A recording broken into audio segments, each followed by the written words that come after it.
이번 시간에는 여러분 리더십과 문화 그리고 다양성에 대해서 함께 공부하는 시간을 갖도록 하겠습니다. 리더십이 무엇이고 그리고 그 리더십 속의 문화와 다양성은 어떻게 보아야 되는지 함께 생각하는 시간 되시면 좋겠습니다. 조금 좀 새로운 면을 보아야 될 텐데요. 리더십에 대한 문화와 다양성을 봐야 되기 때문에 문화와 리더십에 대한 내용을 조금 정리해서 한번 정리하는 시간을 갖도록 하겠습니다. 세계 시장은 국제적이죠. 이제 하나의 마을이나 하나의 시나 도만이 아니라 하나의 그 글로벌한 시대가 바로 오늘의 시대이기 때문에 세계 시장은 국제적이고 문화의 교환은 늘어나고 세계적 원거리의 통신을 더 자주 사용하고 있습니다. 요즘 들어서 또 뭐 줌 교육 플러스 어떤 나름대로의 영상과 함께 인터넷에 대한 SNS가 활발한 시대이기 때문에 이러한 교환과 원거리 통신은 오늘의 우리의 시대에 없어서는 안 될 그러한 문화가 되었죠. 실제 각 나라의 문화를 이해하지 않고는 우리가 직면한 문제를 극복하기 어려운 시대에 살고 있습니다. 그래서 이러한 직면한 문제를 어떻든 간에 이걸 이겨나가기 위해서 우리는 어떻게 하면 좋을까?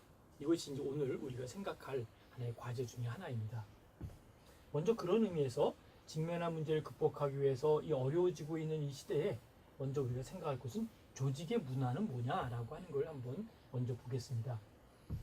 조직이라고 하는 오가나이징에 대한 부분에 대해서 문화적인 차이와 문화적인 견해가 다르기 때문에 먼저 조직의 문화를 살펴보면 좋겠는데요. 세계화는 경제적이고 그리고 사회적이고 기술적인 그리고 정치적으로 상호 의존이 날로 증가하고 있는 오늘의 시대를 볼 수 있습니다.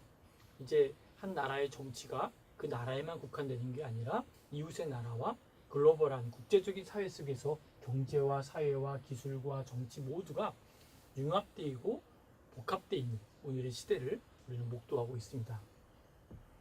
다국적 조직을 설계하고 그리고 리더를 선정하는 것도 매우 중요합니다.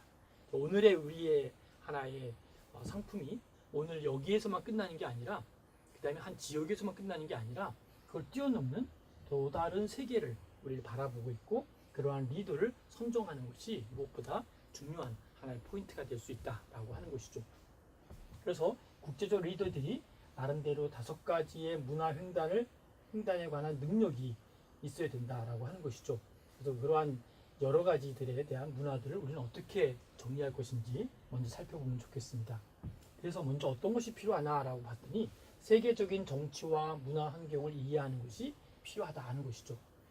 세계가 움직이고 있는 정치, 세계가 움직이고 있는 어떠한 문화, 이런 환경을 이해하는 것이 무엇보다 더 필요한 시대에 살고 있고요. 많은 다른 문화의 시각, 그리고 스타일, 경향, 그리고 그러한 공업을 배우는 것도 우리가 직면한 하나의 과제 중에 하나다라고 볼 수 있습니다. 더 나아가서는 이제 다른 문화권 내의 사람들과 같이 일할 수 있는 능력, 저 사람들과 함께 일할 수 있는 능력이 있다면 먼저 언어에 대한 부분도 우리가 통일된다는 것이 아니라 그들의 나라를 우리가 이해하고 배워야 되는 것이 필요하다는 것이죠. 그래서 이런 문화권 내의 사람들과 일할 수 있도록 능력을 갖추고 또 그들의 문화 속에 우리가 살아남기 위해서 해야 될 일들을 해야 된다는 것이죠. 다른 문화 내의 생활과 의사소통에 적응하는 것도 무엇보다 필요한 오늘의 시대를 볼 수 있습니다. 그리고 동등한 입장에서 다른 문화의 사람들과 관계를 맺는 것도 이 또한 중요한 역할 중에 하나가 된다는 것도 잊지 마시기 바랍니다. 그런 면에서 이러한 국제적인 글로벌한 상황 속에서 조직의 문화는 없어서는 안 될, 또 몰라서는 안 될, 또 그 부분에 대해서 관심을 안 가지면 안 될 만한 아주 중요한 요인이 바로 이 컬처, 문화가 되었다라는 것이고, 조직의 문화를 이해한다는 것은 곧 리더가 되기 위한 가장 필요한 요인 중에 하나가 된다는 것을 꼭 잊지 마시기 바랍니다. 자, 그럼 문화에 대한, 컬처에 대한 정의를 한번 살펴보도록 하겠습니다.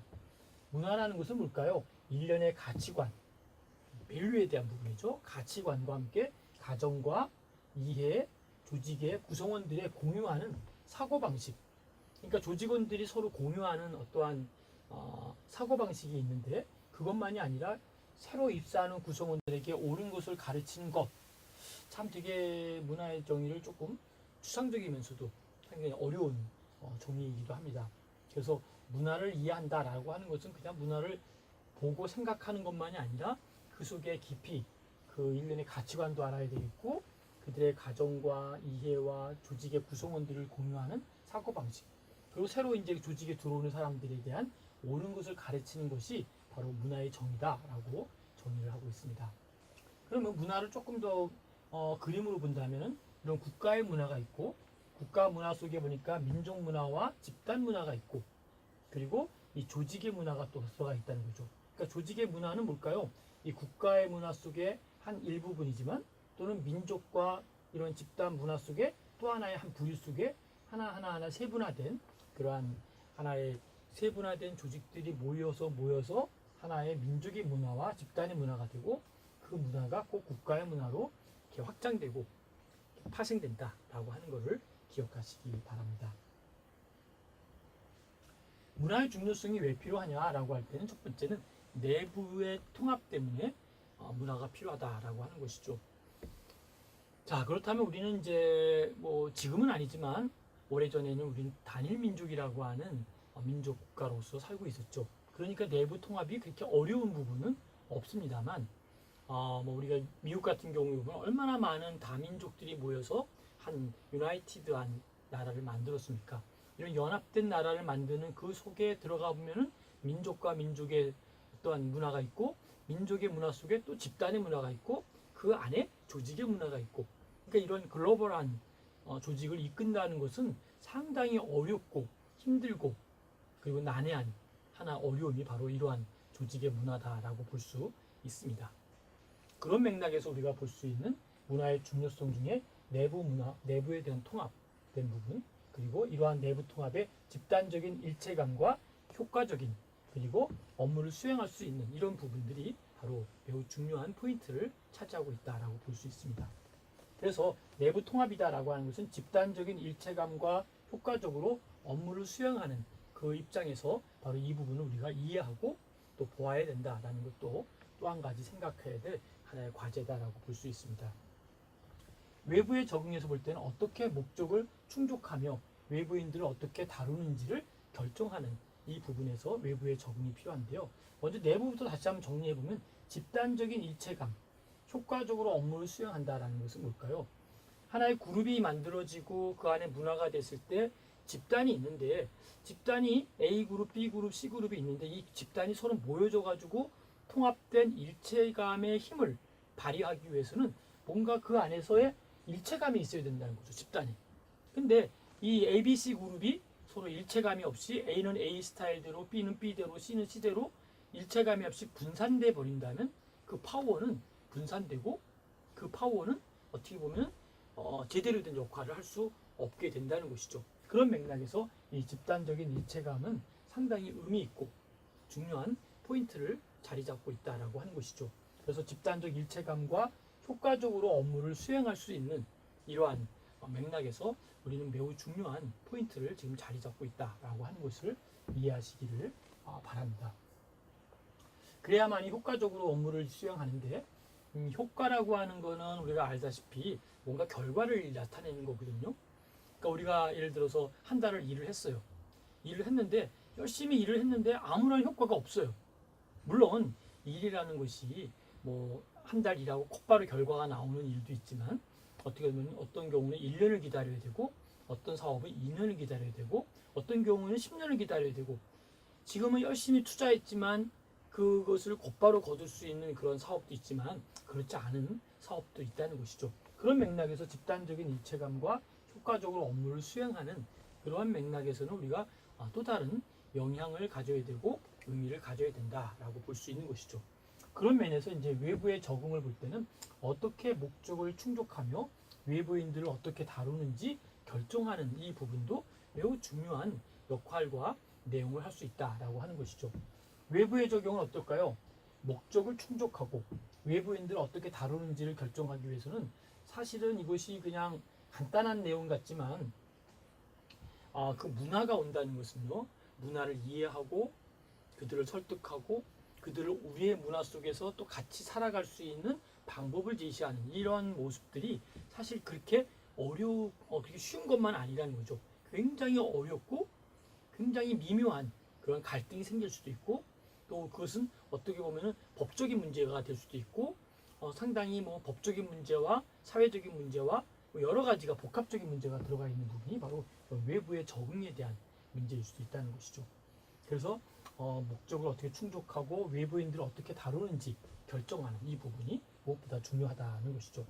그래서 강한 문화와 적응을 할 때 특정한 가치나 일을 처리하는 방법에 대하여 그 근로자들 간의 동의의 정도도 상당히 필요하다는 것이죠.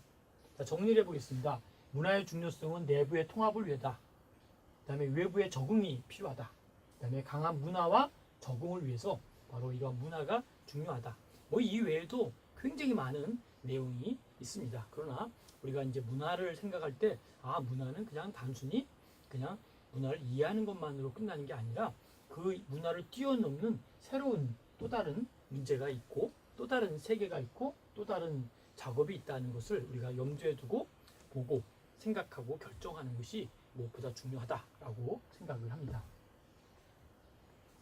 자, 그러면 이제 문화의 어떤 중요성과 함께 문화의 형성을 한번 생각해 볼 필요가 있겠죠.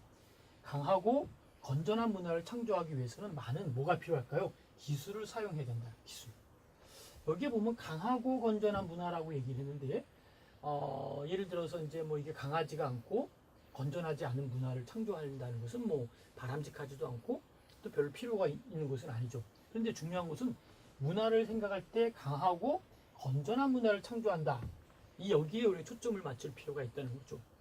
문화라고 해서 다 문화가 중요한 게 아니죠. 어떻게 보면 문화 중에 보면은 없어도 될 문화가 있죠. 죄송하지만 또 있어서는 안 될 문화가 있죠. 근데 문화라고 하는 것을 다 받아들이게 되면 문화라는 것을 다 수용하게 되면은 상당히 혼재되고 어렵다는 것이죠. 왜냐하면 이미 이 A라는 사람은 문화가 이미 A라는 스타일의 나라의 문화가 이미 접목돼 있고 들어가 있어요. 근데 문화를 뺀다는 거는 그 사람의 어떤 정신을 빼내는 거고 그 사람의 삶을 어떻게 보면은 분산시키는 거고 쪼개는 것이 될 수 있다는 것이죠. 우리는 우리의 문화가 있지 않습니까? 우리라고 하는 말은 우리 뭐 대한민국이라고 할 때 우리 대한민국의 문화가 있고, 그렇죠? 미국은 미국의 문화가 있고, 영국은 영국의 문화가 있고, 일본은 일본의 문화가 있어요. 근데 우리는 어떤 그 사고 방식을 많이 갖고 있냐면 대한민국에 있으면서도 우리는 대한민국의 문화를 잘 모르는 경우들이 있을까요, 없을까요? 있다는 것이죠. 그리고 또 대한민국의 문화를 알면서 있으면서도 대한민국의 좋은 문화보다는 나쁜 문화를 또는 어떻게 보면 좀 덜 건전하지 않다고 얘기했으니까 건전하지 않은 문화를 가지고 우리가 그거를 문화의 하나의 스탠다드한 것으로 생각하고 있다면 그 문제라는 것이죠. 그렇죠? 일본은 일본 나름대로의 좋은 문화가 있고 일본도 나쁜 문화가 있죠. 그러니까 우리가 어떤 문화를 얘기한다라고 할 때 항상 먼저 생각할 것은 건전한 문화를 생각해야 된다는 거. 그리고 그것이 국가적으로 글로벌한 세계 속에서 통용될 수 있는 건강한 문화. 개인의 문화도 보면요. 개인 나 자신에 대한 문화도 건강한 문화가 있고 그렇지 않은 문화가 있다는 것이죠. 그러니까 건강하지 않은 문화를 자꾸 우리가 발생시키고 그걸 키우는 것이 아니라 건전하지 않은 문화는 그냥 우리가 정리해버리고 또 건강한 문화를 우리가 만들어내는 이러한 문화를 위해서는 뭐가 필요하다? 바로 많은 기술이 사용되어야 된다라는 것이죠. 더 나아가서 의식과 이야기, 상징들을 사용해라. 어떤 말일까요? 의식이라고 하는 건 뭘까요? 새로운 그 어떤 생각, 새로운 또 어떤 사고 이런 걸 의식이라고 하지 않습니까? 그래서 우리가 영어로 얘기를 한다면 thinking, think에다가 think에다 ing를 붙여서 thinking.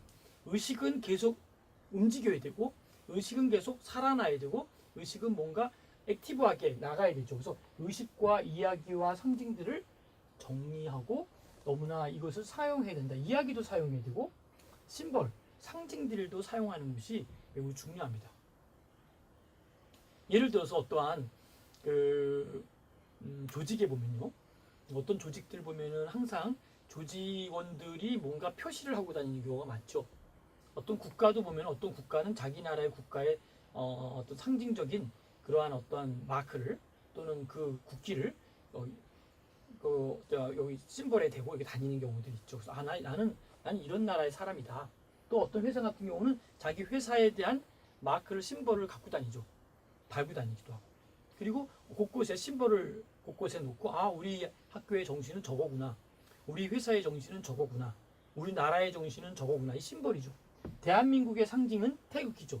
태극기를 곳곳에 심벌로 해놓고 대한민국임을, 대한민국의 국민임을, 대한민국 국가라고 하는 문화를 자꾸 우리가 상징적인 심벌화 시키는 부분이 바로 이런 부분이라는 거죠. 그래서 의식과 이야기와 상징들을 사용하면서 문화를 형성하는 것 매우 중요하고요. 문화적 가치를 주입시키기 위하여 특별한 언어를 사용하는 것이죠. 그 나라의 언어, 그 나라의 문화를 위해서 그 나라의 글자, 그 나라의 문화를 곳곳에 배치해 놓고 우리의 나라는 이렇지만 우리 이 문화를 우리는 배우고 있다. 이게 이제 상징적인 의미를 갖고 있다는 거죠. 그리고 이 언어를 사용하고 유지하기 위하여 특정한 사람들을 선발하는 것이죠. 이 문화를 이끌어가기 위해서는 문화를 이끌 만한 사람들의 대표적인 사람들을 선발하고 이 문화적인 사람들에 대해서 우리가 영향력을 줄 수 있고 나름대로 뭔가 역할을 줄 수 있는 그러한 뭔가를 만드는 이러한 선발할 수 있는 조직을 우리를 만들어낼 수 있고 이끌어낼 수 있다라는 것도 참고하시면 좋겠습니다. 다음은 문화의 모델입니다. 모델은 뭘까요? 모델은 하나의 상징화되어 있는 것이고 하나의 그 나름대로 그걸 받아들이고 그걸 따라갈 수 있는 모델이거든요. 샘플화되어 있는 스탠다드한 걸 우리 모델인데 문화의 모델을 보면은 최근에 학자들이 발전한 모델로서 조직에 직접적으로 적용하고 리더십을 이해하는 데 도움이 되고 있는 것을 얘기하고 있습니다. 그래서 리더십 형태의 개념화에 대한 차이를 우리는 먼저 봐야 된다는 것이죠.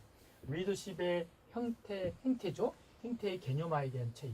이 개념이 어떤 나름대로의 문화에 따라 다르기도 하지만 리더십의 행태에 따라 개념의 차이가 조금씩 좀 다른 차이가 있는 것이죠.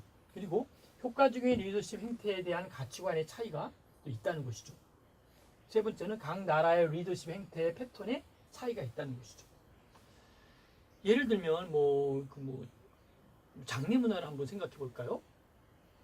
어떤 특정한 나라를 우리가 지칭하기는 그러니까 그냥 상징적으로 어떤 나라라고 말합시다.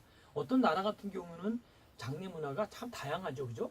그래서 우리가 보면은 우리나라와 그 나라를 비교해 볼 때 우리나라는 장례 문화에서 그 어떠한 그 장례에서 그 임종하신 분의 그 시신을 이제 관을 메고 나갈 때 그 모습을 잠깐 생각해 보면 그 섹션만 잘라서 보면 어때요? 그 우리나라는 좀 엄숙하고 경건하고 뭔가 침울한 분위기로 그 관을 메고 나갑니다. 앞에 영정 사진을 놓고 쭉 따라가면서 이렇게 뒤에서 고거하는 소리도 들리고 슬피 울면서 막 가죠. 그런데 어느 나라를 보면요, 그 관을 메고 나가면서 그렇게 나가면은 결례가 된다는 거죠. 이 마지막 가시는 분에게 정말 축제적인 분위기를 하기 위해서 관을 메신 분들이 정말 우리의 문화로는 이해할 수 없는 막 춤을 추면서 막 요란한 막 경쾌한 음악과 함께 막 춤을 추면서 막 관이 떨어질 듯 말 듯 하면서 막 흔들리면서 관을 메고 나가는 모습을 볼 수 있습니다. 문화적인 차이가 그러면 여러분들이 우리 입장에 볼 때 아니 어떻게 저렇게 마지막 돌아가신 분을 보내면서 저렇게 기쁘고 즐겁고 날뛰면서 너무 경거망동하게 하는 그 행동을 보면서 예의가 없다 이렇게 보겠습니까? 그건 아니라는 거죠. 그들의 문화는 장례 문화의 한 섹션 그 부분만 보고서는 그렇게 안 하면 오히려 그들은 결례라는 거죠. 그러니까 그 짧은 한 장례 문화의 한 장면 하나만 보아도 너무 극과 극인 그러한 장면을 우리는 볼 수 있는 것이죠. 그래서 각 나라의 리더십에 대한 행태도 저렇게 하는 게 리더구나, 저렇게 하는 게 리더십에 맞는 거구나 라고 하는 것이 우리가 경험하고 우리가 아는 바대로의 리더십의 행태를 그것이 옳다고만 보아서는 안 된다는 거죠. 여기 말한 대로 리더십의 행태의 패턴이 달라요. 미국과 일본과 중국과 영국과 스위스와 우리나라와 전혀 다른 리더십의 패턴을 갖고 있기 때문에 그 나라에서의 패턴과 그 나라에서의 리더십 행태는 어떠한지를 우리는 이해하고 보아야 된다는 것이죠. 더 나아가서는 부하의 만족, 동기부여, 그다음에 성과와 같은 결과에 대한 리더십의 관계의 차이도 다르다는 것이죠. 부하의 만족도 어떤 때는 어디가 만족이 1부터 10 정도의 만족 중에 이게 9가 만족인지 8이 만족인지 5가 만족인지 부하의 만족에 대한 나의 척도도 다르고요. 동기부여도 우리는 다르다는 거죠. 무엇 때문에 근무를 하는지, 무엇 때문에 일을 하는지, 무엇 때문에 리더가 됐는지, 리더에 대한 부분 동기부여도 다르고요. 성과와 같은 것도 결과에 대한 전혀 다른 리더십의 관계의 차이가 있다는 것이죠. 자, 우리 시간 관계상 하나하나 조목조목 말씀 못 드리지만 결론적으로 통합적으로 할 때 뭘까요? 리더십에 대한 행태와 문화는 같지 않고 다르다. 여기까지만 우리가 초점을 맞추면 됩니다. 전혀 다른 문화권에 살고 있고 전혀 다른 그런 행태 속에 살고 있고 내가 알고 있는 이 안다고 하는 것은 100이라고 하는 큰 용량에서 볼 때 어떤 때 1도 안 되고 0.5도 안 되고 0.001밖에 안 될 수 있는 그 지식을 가지고 70과 80과 100이라고 하는 문화를 다 이해한다고 하는 것은 그거는 말도 안 되는 내용이고 있을 수 없는 일이고 엄청난 오류를 범할 수 있다는 것이죠. 그러면 우리 인간은 어떨까요? 우리 사람들을 바라보면서 끊임없이 어떻게 해야 될까요? 겸손해야 돼요. 왜? 내가 아는 게 너무 적기 때문에. 또 어떤 것이 있을까요? 내가 알고 있는 것이 맞지 않기 때문에.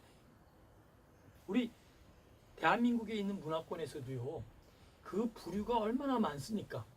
그 가족과 패밀리의 그 나름대로의 그 가족들의 그 어떤 역사라 그럴까요? 다르다는 거죠. 또 지역마다 다르는 거죠. 그렇죠? 경상도의 얘기가 다르고 전라도의 얘기가 다르고 경기도가 다르고 충청도가 다르고. 그러니까 각 팔도가 다 달라요. 이 많은 다름에 대해서 우리는 어떻게 될까요? 먼저 수용하는 마음이 필요해요. 수용. 억셉트 한다는 거죠. 아, 이들은 이런 문화군요. 이들은 이런 문화군요. 가까운 제주도만 해도요. 제가 제주도 가서 그 장례식을 잠깐 참여했던 경험이 있는데요. 전혀 다른 어떻게 이렇게 장례식을 치를 수 있을까라고 하는 처음에는 좀 문화적인 충격을 받았습니다. 그와 같이 사실 우리 장례 문화만 봐도 이 우리나라의 문화에서도 이게 서로 다른데 우리가 알고 있는 건 어떻을까요? 이렇게 해야만 된다라는 획일화, 이것이 옳다라고 하는 어떠한 다양성을 무시하고 획일화를 추구하는 이것은 굉장한 문제가 생길 수 있고 반대 세력이 생길 수도 있고 엄청난 하나의 오해가 생길 수 있는 부분이 바로 그런 부분이라는 것이죠. 그래서 우리가 생각하는 이 부분은 상당히 의미 있는 문화의 모델이 있고 다르다라고 하는 것, 그 부분을 좀 이해하시고 충분히 억셉트한다. 내가 받아들일 수 있다. 그 문화를, 그렇죠? 그리고 충분히 understanding, 이해를 해야 된다는 것이죠.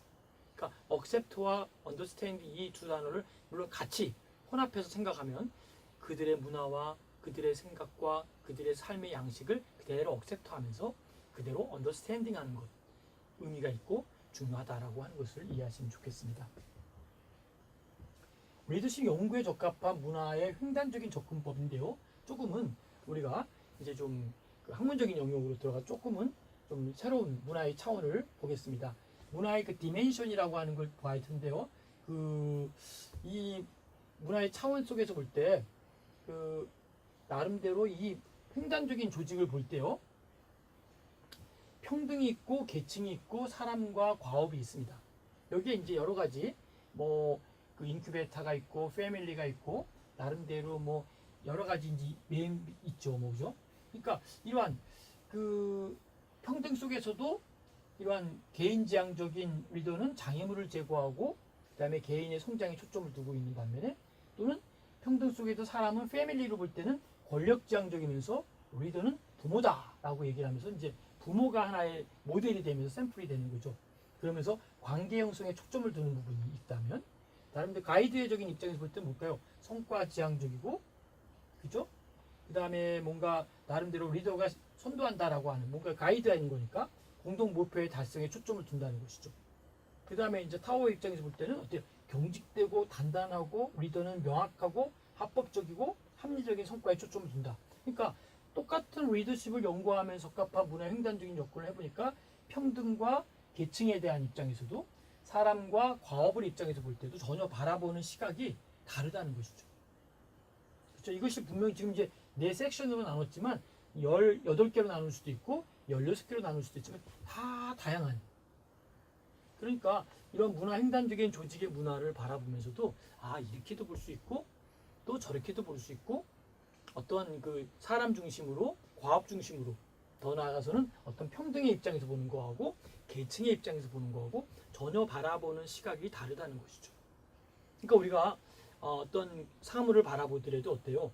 1층에서 보는 거하고 5층에서 보는 거하고 10층에서 보는 거하고 50층에서 보는 거하고 바라보는 시선과 시각과 격차가 다 다르게 나타나요. 그런데 우리가 볼 때 나는 5층에서 보는 것이 자기의 스탠다드라고 생각하고, 왜? 그 사람은 5층에만 생활해 왔거든요. 그러니까 1층과 10층의 생활을 안 해본 사람들은 1층의 문화와 10층의 문화를 이해할까요? 못하는 거예요. 왜? 자기는 5층에서만 보았거든요. 그러니까 우리가 내가 지금 어느 레벨에서 보고 있는지, 내가 보는 레벨이 지금 제대로 된 레벨로 보고 있는 것인지. 그래서 우리는 전반적인 많은 사람들이 인간관계를 해볼 때 어때요? 많은 경험을 해본 사람하고 아무러한 경험을 별로 안 해본 사람하고 만났을 때는 이야기를 나누지만 전혀 커뮤니케이션이 잘 될까요? 잘 안 됩니다. 잘 안 된다는 것이죠. 그래서 우리가 리더라고 한다면 한번 여러 가지 많은 경험을 해봐야 된다고 생각이 들어요. 뭐 쉬운 예를 본다면 리더가 된다고 하면은 굉장히 많이 배도 고파 보기도 하고요. 그렇죠? 굉장히 뭐 죽을 뻔한 경험도 있어야 돼 보이고, 아파본 경험도 있고, 그렇죠? 또 어떻게 보면 굉장히 많은 사회적 지위로 높아져 본 경험도 있고, 또 돈도 많이 가져본 경험도 있고, 또 하나도 없이 다 잃어버리고 정말 정말 이 세상에서 가장 밑바닥까지 가본 경험도 있고, 자, 그런 경험을 가진 사람이 리더가 되었을 때 그 구성원들을 이해하는 폭이 얼마나 다양하겠습니까? 얼마나 다양하겠습니까? 그런데 그 경험이 없는 사람들은 내가 경험해보지 못했기 때문에 저 사람도 그러하리라라고 생각하는 잘못된 편견을 갖고 있을 수 있다는 것이죠. 여기서 말하는 지금 그 얘기는 리더십에 대한 연구를 해봤는데, 학문적인 얘기는 이 문화적인 디멘션이 있다고 했는데, 이 하나하나의 섹션별로 보니까 큰 뭐 이렇게 이론적인 내용이지만 정리가 평등과 사람과 과업과 기초를 나눠보니까 이런 얘기가 나올 수 있다는 것이죠. 그러니까 우리가 이러한 명령을 볼 때 충분히 이해가 되겠구나. 경험하지 않았더라도 어때요? 우리가 지식을 통해서, 그렇죠? 말을 통해서, 그 사람의 필링을 통해서, 그 사람의 감정을 통해서, 그 사람의 생각을 통해서, 그 사람의 행동을 통해서 우리가 직간접적으로 이해할 수 있고 받아들일 수도 있다라고 하는 것이 리더십의 연구에 저는 받아들여야 할 가장 중요한 포인트다, 이렇게 생각을 합니다. 자, 그 다음에 이제 경쟁적인 가치 접근법을 한번 보도록 하겠습니다. 4개의 조직 문화가 있다는 것이죠. 거기에 보면 유연성과 안정성, 그 다음에 내부 초점과 외부 초점을 할 때 4개의 조직 문화는 뭐가 있을까요? 족벌의 문화가 있고, 관료제 문화가 있고, 적응의 문화가 있고, 성취의 문화가 있다는 것이죠. 물론 이것도 학자마다 다르게 이야기를 합니다. 그 중에 이제 나름대로 이러이러한 것이 가장 그래도 공통적인 것이다 라고 해서 가져온 내용이지만, 바로 유연성인 것 중에서 내부 초점을 두다 보니까 족벌적인 문화가 이쪽에 자리 잡게 되는 것이죠. 여기에 가치는 뭘까요? 협력과 고려와 협조와 공정, 사회 평등에 대한 부분이 족벌 문화의 하나의 키워드로 볼 수 있겠고요. 적응 문화의 가치로 보니까 창조성, 실험 모험, 자율성, 반응적이라고 하는 적응의 문화가 있을 수 있겠고요. 관료제 문화를 보니까 가치는 경제성, 형식, 합리성, 질서, 복종, 이렇게 나눠볼 수 있다는 거죠. 마지막으로 성취 문화를 보니까 성취 문화의 가치는 경쟁적이고 완전주의, 적극적, 노력, 개인주도, 이렇게 정리를 할 수가 있습니다. 자, 그런 맥락으로 살펴보면 나름대로 이렇게 경쟁적인 가치 접근법이 4개의 조직 문화지만 다양하게 나와 있다는 것을 살펴볼 수 있습니다.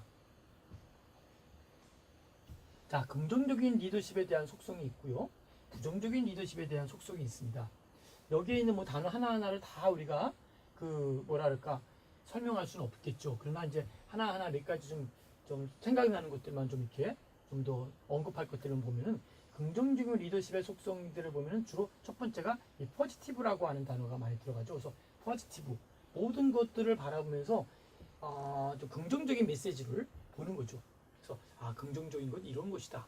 그렇죠? 긍정적일 것이다. 뭔가 이렇게 긍정의 메시지를 바라보는 그런 리더십이 있고 또 그 리더십 속에서 살아가는 이 부분이 적극적이고 긍정적인 그렇죠? 또 다이나믹한 부분, 또 모티베이셔널 뭐 여러 가지 모티브 여러 가지 이런 부분이 어니스트 여러 가지들 저스트도 있고 이 모든 단어를 한번 여러분들이 쭉 한번 스캔해 보면서 이런 부분들이 긍정적인 리더십에 대한 속성이구나. 이 중에 굉장히 많은 부분들을 여러분들이 공감하고 여러분들이 가지고 있다고 생각하고 이러한 사고방식 속에 여러분들이 하나의 기초를 다루고 있었던 정신적인 상황이라면 여러분들은 어때요? 바로 이런 긍정적인 리더십의 속성을 갖고 있다라고 보는 것이죠. 반대로 이 네거티브한 부정적인 리더십은 어때요? 글자 그대로 네거티브한 거예요. 그래서 이 네거티브한 부분에서는 뭐 여러 가지 리더들의 속성들을 이겠죠. 뭐 너무 자아중심이라든지 또 너무나 어떤 그 스스로가 어떤 좀 외로움을 느끼고 있던 사람이라든지 여러 가지가 이렇게 부정적인 리더십이 있다는 것이죠. 모든 걸 다 이제 그 잃어버린 사람이라든지, 그러니까 긍정과 부정의 단어가 다르지만 긍정과 부정이 혼재되어 있는 오늘의 사회를 바라보면서 또 리더는 어떨까요? 부정적인 그러한 그 속성을 갖고 있다 보면 자기도 모르게 부정적인 말이 나오고 부정적인 리더가 되는 거죠. 그런 내 마음속에 토양 자체에 긍정의 메시지를 심어놓고 긍정의 말을 자꾸 얘기하면은 나는 긍정의 리더가 될 수 있다라고 보는 것이죠. 여러분들이 살아가면서 나는 부정이냐, 긍정이냐, 긍정이냐, 부정이냐 이 테마 속에서 우리가 바라보는 시선을 잘 정리하고 깨달아 알아야 될 필요가 있다라고 하는 것도 여러분이 꼭 기억하시면 좋겠습니다. 자, 그 다음에 조금 더 기억할 것은 학문적인 용어지만 이 글로브 프로젝트라고 하는 그러한 그 연구의 제목을 잠깐 언급을 하고 이 내용은 잠깐 그냥 참고만 하시는 거로 생각하면 좋겠습니다. 여기에 글로브의 연구에 대해서는 그 허브스테이티드 발음이 조금 어렵네요. 허브스테이티드에 대한 분류로 한번 살펴보면은 여기 그 글로브 연구에 대한 이 분류에서는요. 폭넓은 문화 차원의 분류를 지시하고 있으며 최근 중요한 연구로 자리매김하고 있는데요. 세계의 모든 문화권에서 리더십이 어떻게 비춰지고 있는가를 분석한 바로 이 맥락을 볼 수 있는 것이죠. 그래서 이러한 리더십이 어떻게 만들어지고 있는가, 그래서 이 리더십을 어떻게 우리가 연구해야 될 것인가 라고 하는 것을 연구했는데 이것을 연구한 분석한 유일한 연구이기 때문에 그러한 이 그릿 허브스테티드라고 하는 여기에서의 연구와 중복을 피하기로 했다라고 하는 것으로 얘기를 하고 있습니다. 그래서 글로브의 연구는 문화 척도를 활용하여 문화 집단을 분류했고 더 나아가서는 각 문화 집단의 리더십 행태를 제시했다라고 보는 것이죠. 그리고 효과적인 리더십과 비효과적인 리더십 목록을 작성한 것을 보게 됩니다. 자, 이 부분에서도 우리가 한번 생각해 볼 필요가 있죠. 리더십에 대해서는 이런 여러 가지 학문적인 프로젝트가 있겠지만 이러한 것들을 통해서 문화에 대한 척도도 지금 우리가 갖고 있는 문화의 척도는 뭐 학자마다 좀 다르긴 합니다만 그 학자들의 이론 중에서 이런 이론이 있고 저런 이론이 있다. 그러니까 리더십만 여러분들 뭐 보아도 엄청난 많은 자료와 내용들이 쏟아져 들어오고 있죠. 그래서 여러분들이 생각할 것 중에 하나는 그 중에 가장 최근의 자료들을 초이스하는 것이 중요하고 또 많은 사람들이 인정하고 공감하는 그런 척도들이 중요하죠. 근데 물론 오래된 자료가 나쁘다라고 하는 것만은 아닙니다만 그래도 이 이론적인 것이 흘러오면서 변하지 아니하는 이론들도 있지만 리더십의 이론은 끊임없이 변화되고 있거든요. 그러니까 변화되지 않는 이론들은 고전적일수록 훌륭하죠. 또 오래된 자료일수록 더 의미가 있는 것도 많이 있죠. 뭐 예를 들어서 뭐 바이블 같은 경우는 정말 바이블 자체가 가장 중요한 캐논이고 가장 중요한 하나의 진리이기 때문에 새로운 바이블이 나왔다. 이거는 좀 어떤 해석하는 의미로는 가능하지만 그런 내용이 아니라는 것이죠. 그러니까 우리가 학문적인 영역으로 들어가서는 가장 최근의 얘기인데 리더십 같은 경우도 가장 최근의 이론들을 우리가 접목하고 그걸 오늘의 시대에 맞도록 재해석하는 이런 부분도 중요하다라고 볼 수 있습니다. 다음에 생각할 것은 리더십의 행태에 대한 문화들 간의 차이가 있다는 것이죠. 이건 아까 앞부분에 좀 얘기를 드렸기 때문에 더 자세히 얘기하지 않겠지만 리더십에 대한 연구는 주로 미국과 캐나다, 서로 유럽에서 많이 행해지고 있는데 이 외의 지역에서는 좀 제한적인 부분들이 있다라는 것도 참고하시면 좋겠습니다. 그래서 문화 횡단 연구의 중요성이 바로 중요한데 바로 새로운 통찰력과 리더십이 이론을 증진시킬 수 있는 더 넓은 범위의 변수들을 포함하여 연구하고 있다라고 하는 것을 참고하시면 좋겠습니다. 그래서 리더십 형태에 대한 문화적인 영향력을 우리는 가져야 되겠고 문화라고 하는 것은 사회적 규범의 반영, 그다음에 규범들은 수용할 수 있는 리더십 형태를 구체화시키는 것이 있다라는 것. 이건 앞부분의 내용들을 조금 정리한 내용이기 때문에 간단하게 그냥 정리를 한 겁니다. 리더십 행태에 대한 문화들 간의 차이가 있다. 이 부분은 아까 많은 내용을 설명을 했습니다. 자, 그러면 이제 리더십과 다양성에 대한 부분을 설명할 텐데요. 다양성이 뭐냐라고 하는 부분은 이미 여러분들이 제가 얘기하지 않아도 다양성은 충분히 어떤 말인지는 이해를 하실 겁니다. 그래서 그 내용을 기억하시면서 다양성에 대한 정의를 한번 정리를 해보겠습니다. 노동인구의 다양성이라는 것은 다른 인간적인 자질을 가진 사람들 혹은 다양한 문화 배경을 가진 사람들을 고용하는 것을 우리는 바로 노동인구의 다양성으로 보는 거죠. 왜? 노동이라고 하는 부분은 고용해서 이 일을 만들어낼 수 있는 부분들이기 때문에 여기서 말한 대로 고용하는 것이다 라는 단어를 썼습니다. 다양성의 현실을 보면은 문화의 다양성과 문화적 다른 점들을 인정하는 것이다 라는 것이죠. 저 사람의 문화와 나의 문화가 같진 않고 다르다. 이 다른 문화에 대해서는 우리가 어떻게 이해하고 어떻게 보아야 되는가 라고 하는 그러한 측면을 이야기하고 있습니다. 그래서 조직의 다양성에 대한 장점과 관리의 필요성도 우리가 한번 생각해 볼 필요가 있죠. 조직이 다양하다. 다양성 속에 장점을 갖고 있다. 그리고 관리에 대한 부분도 필요성을 우리가 얼마만큼 만들어내고 있는지 그 부분을 볼 수 있는 것이죠. 그래서 조직 내의 다양성은 문제 해결과 창의성과 그리고 혁신을 위한 더 넓고 깊은 경험을 제공하는 것이다. 이렇게 이해할 수가 있습니다.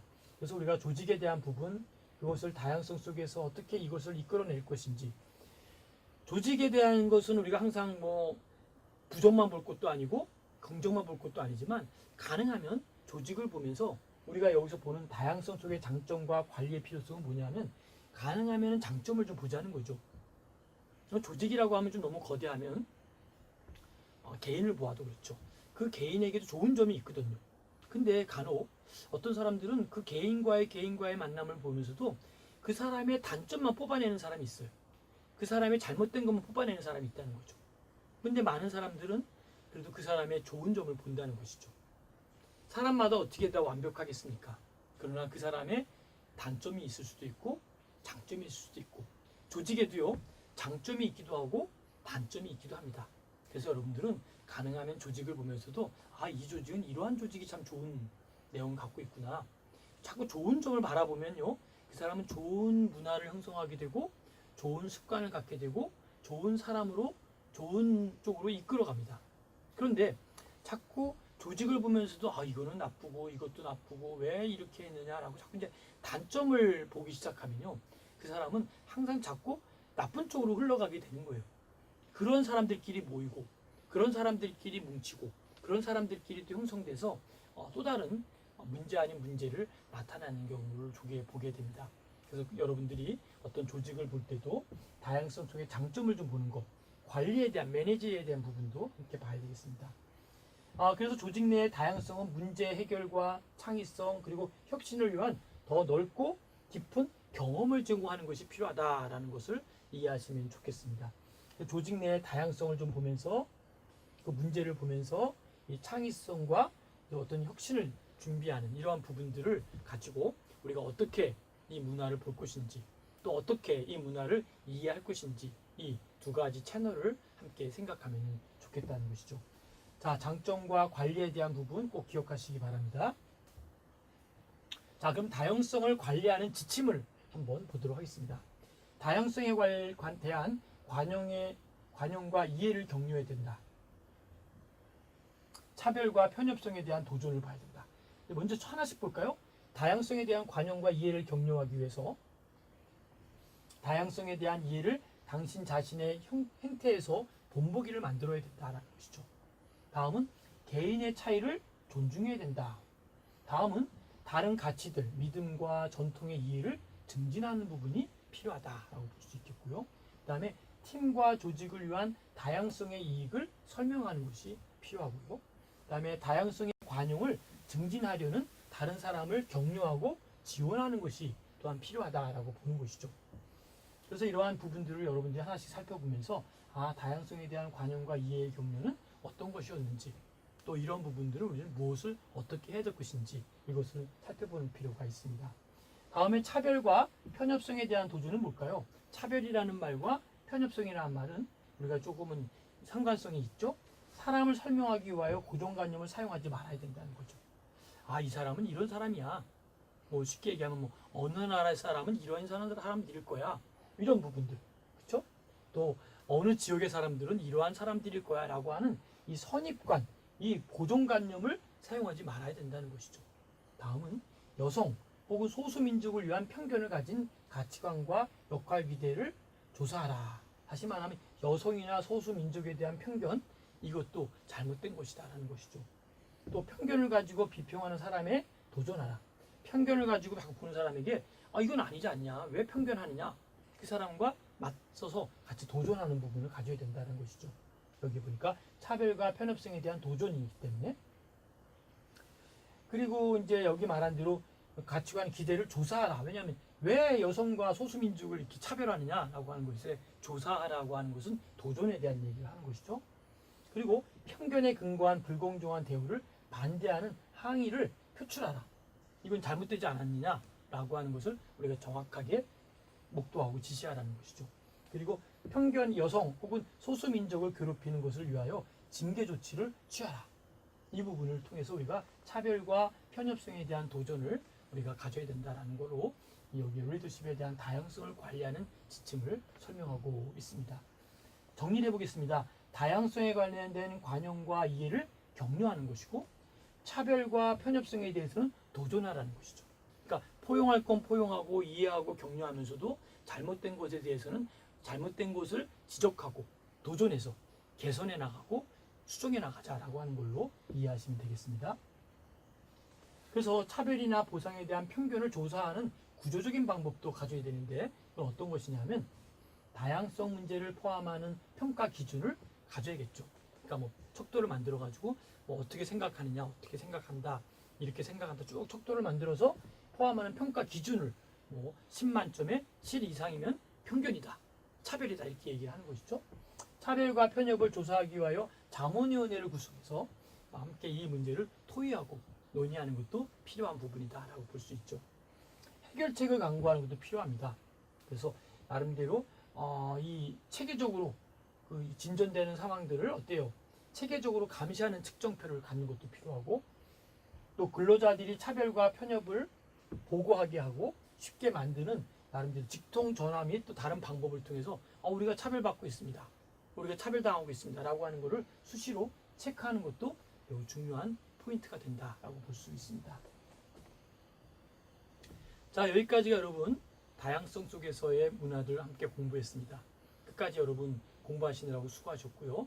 이 다양성이라고 하는 부분과 편견과 편협적인 생각들, 이런 부분들을 잘 조화롭게 이뤄나가되 장점을 보고 더 나아가서는 고정관념을 갖지 않고 그들에 대해서 포용하고 그들을 수용하는 그러한 자세가 무엇보다도 중요한 그러한 시대를 살고 있다라고 생각하면 좋겠습니다. 수고하셨습니다.